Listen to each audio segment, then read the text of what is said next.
ए कहानीटे हेउची रामनगर राज्यर गोटे छोट गाँर जो गाँव रे गोपाल नामक जड़े बहुत गरीब लोकटे रहुथिला। से थिला बहुत गरीब, निजर पेट पोषिबा लगी माटी रे हांडी माठिका सब तैयारी करुथिला। आउ से हांडी माठिका गुड़े को नहीं ताकू बाजार रे बिक्री करि दउथिला। गोपालर तो हांडी माठिका बहुत कम समय रे बिक्री हो जाउथिला, हेले तार आर्थिक परिस्थिति रे कौनसी परिवर्तन मध्य देखा देउनथिला। सी जेउ गरीब को सेई गरीब ही थिला। गोपाल ता घरे एका रहुथिला, आउ से शिवंकर बहुत बड़ भक्तटे थिला। से गोटे दिन महादेव भोला शंकर को कहिला, हे महादेव, मु तो आपणको पूजा सबु बेले करूची, आउ आपणको सबु बेले डाकुची, हेले आपण मो डाक सुनु नाहंती। मु आउ केते दिन अभाव असुविधा रे रहिबी, आउ केते दिन प्रभु ए जीवन मोर अभाव असुविधा आउ गरीब रे कटि चलीथिबो।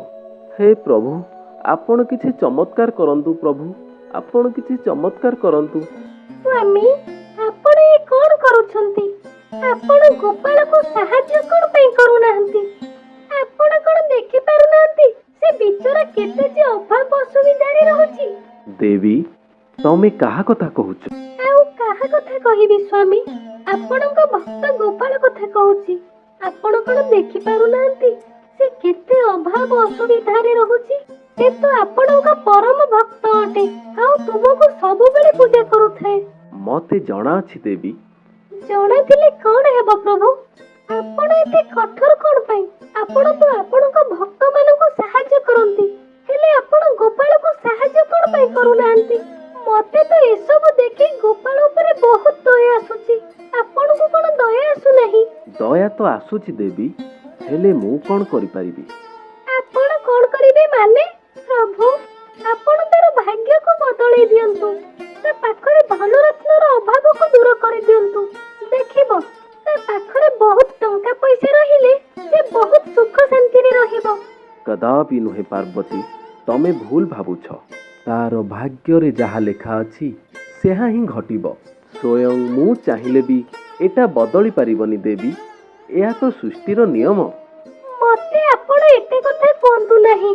आपण सहाय्य यदि न करिवे न करंतु, हेले मु आपणकर एते बड़ा भक्त को एमिति असुविधा रे देखि परिबिनी। मु ताको सहाय्य निश्चय करिबी।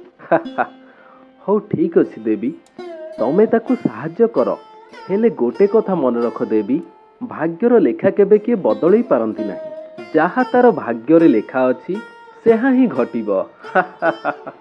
मु देखुची प्रभु, कोन करि हेबो? ठीक अछि देवी, तमे चेष्टा करी देखिनियो।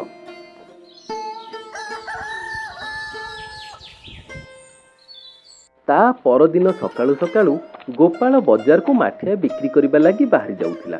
माता पार्वती गोपाल को सहाय्य करिबा पई किछि टंका ता आगरे पकेई दियंती, हेले गोपाल से टंकाटी को न देखि पारी बाट एड़ी चली जाए। तमे देखिलो ना देवी, से टंका को से केमती देखि पारिला नाही। सेथि पई कहूची देवी, तमे किछि भी करो नाही, ता भाग्य रे जहा लेखा थिबो सेहा ही घटिबो। स्वामी, मु ताको सहाय्य करिबा पई बाहरची माने निश्चय ताको सहाय्य करिबी। जे पर्यंत मु ताको सहाय्य न करिछि से पर्यंत मो कार्य रो हरिबी नाही। ताहले ठीक अछि देवी, तमे चेष्टा करी देखिनियो। पुणी थरे माता पार्वती गोपाल को सहाय्य करिबा लागि गोटे बूढ़ी मार रूप धारण करिथांती। आउ ठीक सेई बाट देई गोपाल आसुथाय। गोपाल देखे तो से बूढ़ी माउसी जनक बहुत चिंतित जना पड़ुछंती। से बूढ़ी माउसी जनक एमिति चिंतित रे देखि तांको पाखकु जाई पचारे, माँ, आपण बहुत चिंतित जना पड़ुछंती, कोन हेइची? आपण एठी एकाटे कोन पई छिडा आइचंती? अरे, मु एठी बहुत समय हबो अपेक्षा कलेनी, हेले गोटे बलद गाड़ी किंबा घोड़ा गाड़ी किछि भी आसुनी। मो घर एठारु बहुत दूर बाट। मु बुढ़ी लोकटा एते जिनिस को केमिति बा नै पारिबी? मो देहरे आउ कोन बल अछि? सेथि पई अपेक्षा करिछि रे पुओ। अच्छा माँ, आपण जमा व्यस्त हुअंतु नहीं।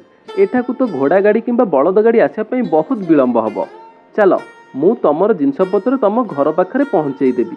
आपण जमा भी व्यस्त हुअंतुनी। तापरे गोपाल ସେ ବୁଢ଼ୀ ମାଟିର ଜିନିଷପତ୍ର ମୁଣ୍ଡରେ ରଖି ଆଗେ ଆଗେ ଚାଲେ, ଆଉ ବୁଢ଼ୀ ମା ତା ପଛେ ପଛେ ଚାଲେ।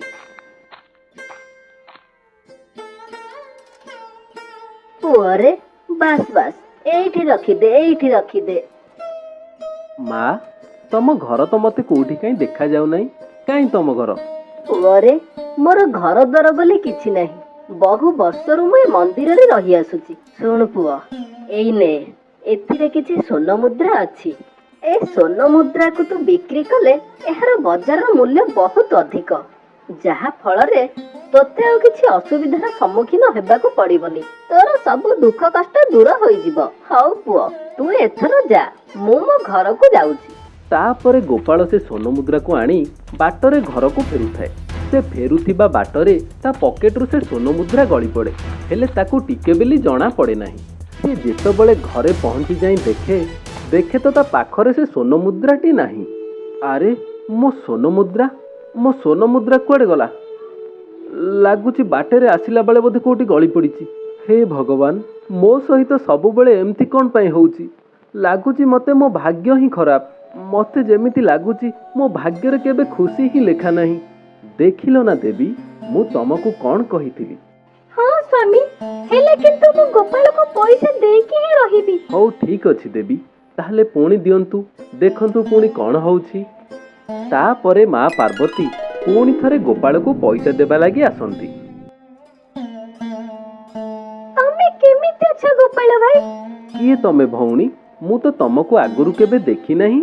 ଆରେ ଗୋପାଳ ଭାଇ, ମୋ ନାଁ ହେଲା ରାଧା। ତମେ ମତେ ଚିହ୍ନି ନା, ହେଲେ ମୁଁ ତମକୁ ଚିହ୍ନିଛି। ତମେ ଗୋପାଳ ମାଠିଆ ବାଲା ନା? ହଁ ଭଉଣୀ, ହେଲେ ତମେ ମତେ କେମିତି ଜାଣିଲ? ଓହୋ, ତମର ମନେ ପଡ଼ିଲା। ତମେ ମତେ ଗୋଟେ ବଢିଆ ସୁନ୍ଦର ମାଠିଆଟେ କରିଦେଇଥିଲ। ଓହୋ, ତାହେଲେ ଠିକ୍ ସେ ମୋର ମନେ ନାହିଁ। ହେଲେ ମୁଁ ତମକୁ ଭୁଲିବି ନାହିଁ ଗୋପାଳ ଭାଇ। ହେଲେ ମୋ ସ୍ୱାମୀ କହିଛନ୍ତି ଆପଣଙ୍କ ମାଠିଆର ଉଚିତ ମୂଲ୍ୟ ଦେବା ଲାଗି। ସେଥିପାଇଁ ମୁଁ ଆପଣଙ୍କୁ ଉଚିତ ମୂଲ୍ୟ ଦେବା ଲାଗି ଏଠାକୁ ଆସିଛି। ଏ ନିଅନ୍ତୁ ଆପଣଙ୍କ ମାଠିଆର ଉଚିତ ମୂଲ୍ୟ। ହେଲେ ଭଉଣୀ, ଏଥିରେ ତ ବହୁତ ପଇସା ଅଛି। ଗୋଟେ ମାଠିଆର ମୂଲ୍ୟ କ'ଣ ଏତେ ଟଙ୍କା? ଦେଖ ଗୋପାଳ ଭାଇ, ସବୁବେଳେ ଭଲ ଜିନିଷର ମୂଲ୍ୟ ଜମା ଦେଖାଯାଏ ନାହିଁ। ନିଜର ପସନ୍ଦର ଜିନିଷ ଆଗରେ ମୂଲ୍ୟ ବ୍ୟର୍ଥ ଅଟେ। ଆରେ ଗୋପାଳ ଭାଇ, ତମେ ଏ ପଇସା ରଖିନିଅ। ଏ ପଇସାରେ ତମେ ଏଥର ତମ ବାକି ଜୀବନ ବହୁତ ଭଲରେ କଟେଇବ, ଆଉ ତମକୁ ମାଠିଆ ବିକ୍ରି କରି ଚଳିବାକୁ ପଡିବ ନାହିଁ। ହଉ ତାହେଲେ ମୁଁ ଏଥର ଯାଉଛି। ଭଗବାନ ତମର ମଙ୍ଗଳ କରନ୍ତୁ। ଏତିକି କହି ମା ପାର୍ବତୀ ସେଠାରୁ ଚାଲିଯାଆନ୍ତି। ତାର କିଛି ସମୟ ପରେ ଗୋପାଳର ପାଖକୁ ଜଣେ ଲୋକଟେ ଆସିଲା।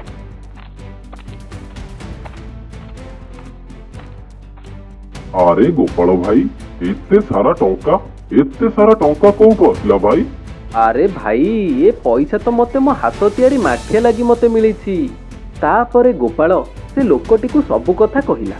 ସେ ଲୋକଟି ଗୋପାଳ ପାଖରେ ଏତେ ଟଙ୍କା ଦେଖି ତା ମନରେ ବହୁତ ଲୋଭ ଆସିଲା, ଆଉ ସେ ମନେ ମନେ ଚିନ୍ତା କଲା ସେ ଗୋପାଳର ପଇସାକୁ କେମିତି ଚୋରି କରିବ ବୋଲି।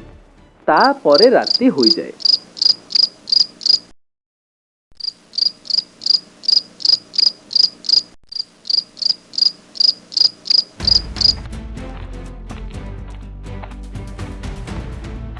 ଗୋପାଳ ରାତିରେ ତା ଘରେ ଶୋଇଥାଏ। ସେ ଲୋକ ଜଣକ ଚୁପଚାପ ଆସି ତା ମୁଣ୍ଡ ଉପରୁ ସେ ଟଙ୍କା ଗୁଡ଼ିକୁ ଚୋରି କରି ନେଇ ଚାଲିଗଲା। ହେଲେ ଗୋପାଳକୁ ଟିକେ ବୋଲି ଜଣା ପଡ଼େ ନାହିଁ। ସେ ତ ନିଘୋଡ଼ ନିଦରେ ଶୋଇଥିଲା।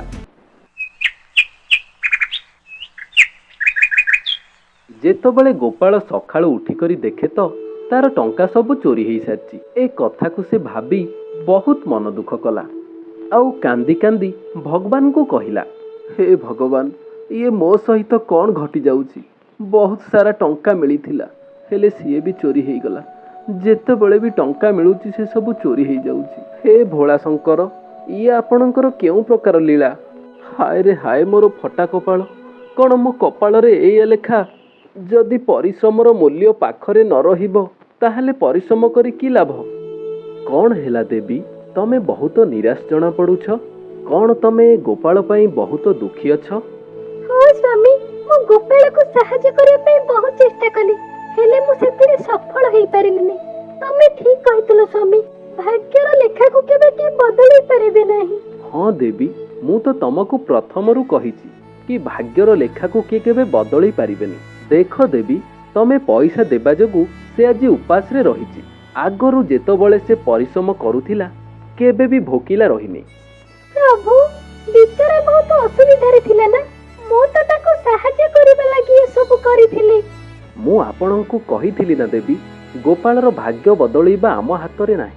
ମୁଁ ଜାଣିଛି ପ୍ରଭୁ, ଏସବୁ ଆପଣଙ୍କ ମାୟା। ଯଦି ଆପଣଙ୍କ ଭକ୍ତଙ୍କର ଭାଗ୍ୟ ବଦଳେଇବା ଆପଣଙ୍କ ହାତରେ ନାହିଁ, ତାହେଲେ କାହା ହାତରେ ଅଛି ପ୍ରଭୁ? ସେମାନଙ୍କର ନିଜ ହାତରେ ଅଛି ଦେବୀ। ନିଜ ହାତରେ ମାନେ ପ୍ରଭୁ, ମୁଁ କିଛି ବୁଝିପାରିନି, ମତେ ଟିକେ ବୁଝାନ୍ତୁ। ତାହେଲେ ଶୁଣନ୍ତୁ ଦେବୀ, ତାକୁ ପଇସା ପାଇଁ ବହୁତ ପରିଶ୍ରମ କରିବାକୁ ହେବ। ସେ ବହୁତ ପରିଶ୍ରମ କଲେ ସିନା ମୁଁ ତାକୁ ସାହାଯ୍ୟ କରିବି। ହଁ ସ୍ୱାମୀ, ମୁଁ ବୁଝିଗଲି ଆପଣଙ୍କ ଲୀଳାକୁ। ପ୍ରଥମେ କର୍ମ, ତାପରେ ଫଳ ନା। ତା ପରଦିନ ଗୋପାଳ ମନ ଦୁଃଖରେ ଘର ଆଗରେ ବସିଥାଏ। ମା ପାର୍ବତୀ ତା ପାଖକୁ ଆସି କହିଲେ, ଆରେ ଗୋପାଳ ଭାଇ, ତମେ ଏମିତି ମନ ଦୁଃଖରେ ଏଠାରେ କଣ ପାଇଁ ବସିଛ? କଣ ଆଉ କହିବି ରାଧା ଭଉଣୀ, ତମେ ଯୋଉ ଟଙ୍କା ମତେ ଦେଇଥିଲନି, ସେ ଟଙ୍କା ରାତିରେ ଚୋରି ହେଇଗଲା। କେହି ଜଣେ ଚୋର ସେ ଟଙ୍କାକୁ ଚୋରି କରି ନେଇଗଲା। ଆରେ ଚୋର ସିନା ତମ ଧନ ଚୋରି କରି ନେଇଗଲା, ହେଲେ କଣ ତମ କର୍ମ ନେଇଗଲା କି? ତମେ ତମର କର୍ମ କରି ଚାଲ, ଦେଖିବ ଫଳ ନିଶ୍ଚୟ ମିଳିବ। ତମେ ଗୋଟେ କାମ କର ଗୋପାଳ ଭାଇ, ତମେ କାଲି 10ଟି ମାଠିଆ କରି ମୋ ସହିତ ଚାଲ। ହେଲେ କୁଆଡେ ରାଧା ଭଉଣୀ, କୁଆଡେ ଯିବି? ଶୁଣ ଗୋପାଳ ଭାଇ, ମୁଁ କାଲି ସକାଳେ ତମ ଘରେ ଆସି ପହଞ୍ଚିବି। ଆଉ ତମେ 10ଟି ମାଠିଆ ନେଇ ରାମନଗର ବଜାରକୁ ଯିବ, ଆଉ ସେଇଠାରେ ବିକ୍ରି କରିବ। ମୁଁ ଏବେ ଯାଉଛି, ମୁଁ କିଛି ଶୁଣିବିନି, ମୁଁ କାଲି ସକାଳେ ଆସିବି। ତାପରେ ମା ପାର୍ବତୀ ସେଠାରୁ ଚାଲିଯାଆନ୍ତି। ଆଉ ଗୋପାଳ ରାତିରେ ତା ଘରେ ଲଣ୍ଠନ ଲଗେଇ ବହୁତ ପରିଶ୍ରମ କରି 10ଟି ସୁନ୍ଦର ମାଠିଆ ତିଆରି କରେ।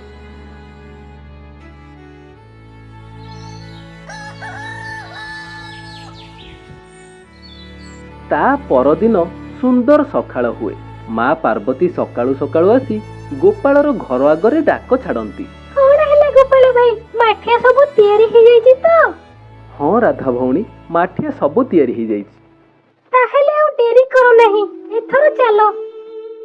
ତାପରେ ଗୋପାଳ ମାଠିଆ ଗୁଡ଼ିକୁ ମୁଣ୍ଡାଇ ଆଗେ ଆଗେ ଚାଲୁଥାଏ, ଆଉ ତା ପଛରେ ମା ପାର୍ବତୀ ଗୋଟି ଗୋଟି ଚାଲିଥାନ୍ତି। ସେମାନେ ଚାଲି ଚାଲି ଯାଇ ରାମନଗର ବଜାରରେ ପହଞ୍ଚନ୍ତି। ଗୋପାଳ ଭାଇ, ତମେ ଏଇଠାରେ ବସି ମାଠିଆ ଗୁଡ଼ିକୁ ବିକ୍ରି କର। ତାପରେ ଗୋପାଳ ମାତା ପାର୍ବତୀଙ୍କ କଥା ମାନି ସେଇଠାରେ ବସି ମାଠିଆ ଗୁଡ଼ିକୁ ବିକ୍ରି କଲା। ଦେଖୁ ଦେଖୁ ତାର ମାଠିଆ ଗୁଡ଼ିକ ବହୁତ ଭଲ ଦାମରେ ମଧ୍ୟ ବିକ୍ରି ହୋଇଗଲା। ଆରେ ସତରେ ତ ମୋର ସବୁତକ ମାଠିଆ ବିକ୍ରି ହେଇଗଲା। ହେଲେ ରାଧା ଭଉଣୀ କୁଆଡ଼େ ଗଲେ? କାହିଁ ତ କୋଉଠି ଦେଖାଯାଉନାହାନ୍ତି। ମୁଁ ଯାଇ ଦେଖେ କୁଆଡ଼େ ଗଲେ।